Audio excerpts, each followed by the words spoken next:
Bobina queimada, galera. Hoje a gente vai falar aí de falante com bobina queimada e também a gente vai falar como identificar através da aparência da bobina o motivo da queima. Será que tem como? Fica comigo até o final do vídeo, já se inscreve, deixa aquele comentário. Já que a gente está falando de bobina queimada e você está com preguiça de deixar comentário longo, alguma coisa assim, deixa só um emoji de um foguinho aí, já tá bom. Mas se você puder comentar de onde que você nos acompanha, o que você achou do vídeo, eu vou ficar muito grato de coração, beleza? Então, vamos lá na questão dessa bobina. O que será que causou a queima dessa bobina?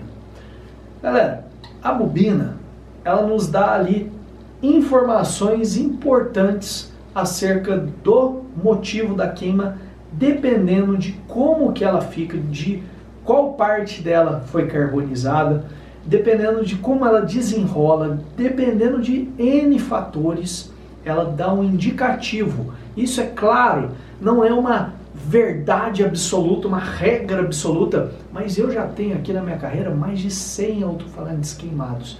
Alto-falantes que eu queimei em teste de potência, alto-falantes que eu queimei em treta, alto-falantes que eu já reparei, que eu já vi queimar de tudo quanto é forma que vocês imaginam. Então, eu já fiz testes o suficiente para saber qual que é a aparência que a bobina fica em determinadas situações. Então, sim, existe um certo padrão, dependendo do sinal que você aplicar, dependendo da cagada que você fizer, a bobina vai apresentar uma forma diferente. Interessante, não é?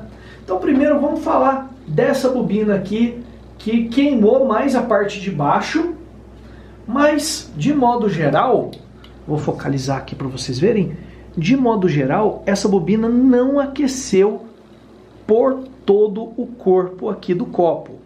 Por que que isso aqui então queimou? Por que que ela queimou só a parte de baixo? Isso aqui é um dano causado quando o alto-falante está com o corte de frequência muito abaixo da sintonia da caixa. Então, vamos supor que a caixa esteja sintonizada em 40 Hz. Você cortou lá, em vez de cortar em 38 Hz, você cortou em 30 Hz. O que que vai acontecer? Você vai colocar uma parte significativa da bobina fora do gap. Essa parte que ficar fora do gap, fora ali da arruela lisa do ímã, por assim dizer, que é onde concentra o maior fluxo magnético, essa parte aqui vai sofrer por dois motivos. Primeiro, porque ela não vai ter aquela parede de ferro perto ali para ela irradiar aquele calor. Ela vai ficar num ponto oco lá do conjunto magnético, por assim dizer. Este é o primeiro ponto que vai fazer com que ela superaqueça. Segundo motivo é que ela também não terá a interação magnética entre a bobina e o ímã. Essa ausência da interação magnética faz com que a energia que está concentrada nessa parte da bobina se transforme em calor.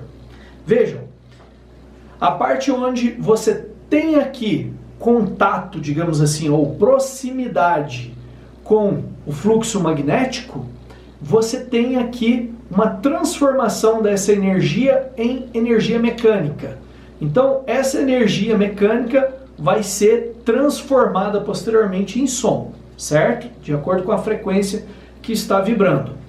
Mas essa parte aqui que não está interagindo com nada, está pegando toda aquela energia e transformando em calor por dificuldade de interação magnética. Então, se você pega uma bobina, liga fora do alto-falante, por exemplo, ela vai simplesmente derreter, mesmo você colocando uma tensão ou potência, por assim dizer, muito menor do que ela suportaria com o alto-falante tocando. Por que que ela simplesmente queima no chão? Porque ela não tem interação a hora que você deixa ela ali no chão. Você entendeu? Como ela não tem interação magnética, ela começa a esquentar e aí queima. Agora, essa parte aqui da bobina, por exemplo, olha, ela não recebeu excesso de potência. Essa bobina aqui foi danificada exclusivamente pela frequência errada. Porque se ela tivesse recebido excesso de potência, ela se comportaria de forma completamente diferente. Qual seria a forma? quando a bobina recebe excesso de potência, ela geralmente queima de forma homogênea, ou seja, ela preteja por inteiro. Não fica só uma parte só de baixo ou só a parte de cima danificada dessa forma. Ela fica com a cor homogênea e escura. Então, se a bobina está apresentando a coloração negra do centro para fora, você já sabe agora que é excesso de potência.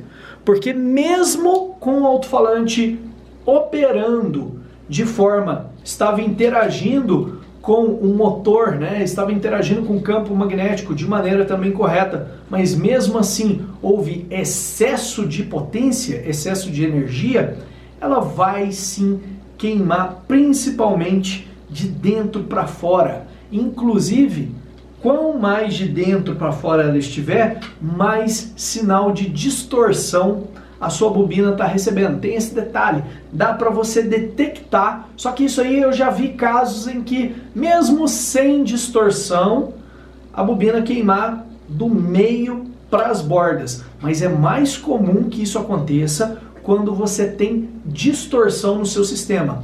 Quando você queima a bobina sem tanta distorção, ela tende a ter a aparência mais homogênea. Então olha só, já citei aqui 3 cenários, tá? Já citei primeiro o cenário em que o alto-falante está reproduzindo frequências bem abaixo daquela que ele deveria estar reproduzindo naquela caixa que ele está instalado, ou de acordo com os parâmetros dele.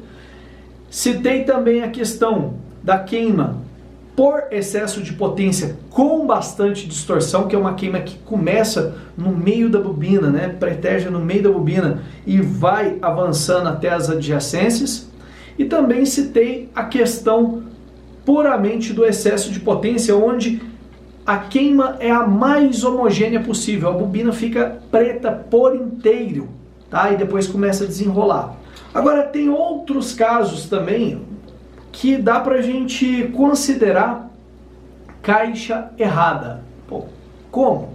Geralmente, quando a bobina não preteja, mas ela bate no fim de curso, isso significa que aquela caixa, muito provavelmente, não está adequada para aquele corte que você está utilizando e também para aquele alto-falante com aquele nível de QTS. Porque, por exemplo, você tem um alto-falante que tem um QTS baixo. QTS baixo significa controle de cone alto.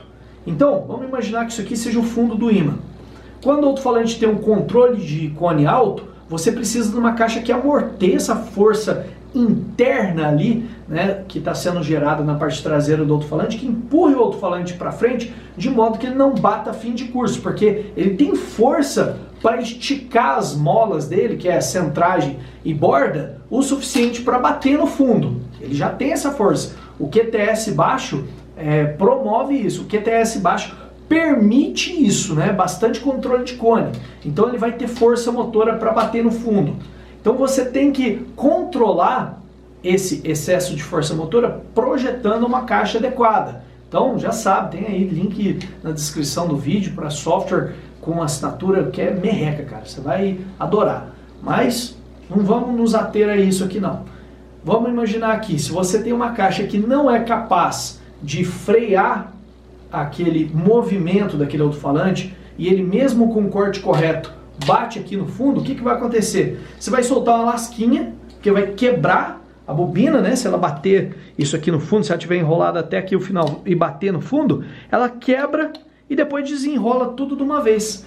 Só que nesse detalhe onde ela desenrola de uma vez, ela às vezes desenrola e nem sequer preteja. Ela simplesmente desenrola porque bateu no fim de curso, danificou a bobina. E aí você já sabe que muito provavelmente ou você colocou o corte errado, mas não excedeu a potência o suficiente para que ela pretejasse dessa forma, e mais provável, caixa errada que fez com que a bobina batesse no fim de curso e desenrolasse em virtude de um dano mecânico na bobina. Então vejam só como que dá assim para a gente ter uma noção. Estou falando isso não é para você acusar, você que é instalador, você que é dono de assistência, tem muitas pessoas que que são donos de assistência, muitos instaladores que acompanham o nosso trabalho. Não estou dizendo isso para esses caras pegar e acusar o consumidor disso ou daquilo, mas para ele ter um norte, ou você mesmo que é entusiasta, você mesmo que faz o reparo ali dos seus alto-falantes, você já vai ter um norte do que causou aquele dano, aquele problema que você está enfrentando, e você já vai ter aí uma arma para você, né, se munir de cometer o mesmo erro 2 vezes. Beleza? Então vou ficando por aqui, espero que você tenha gostado desse vídeo. Aquele abraço, fica com Deus e até a próxima.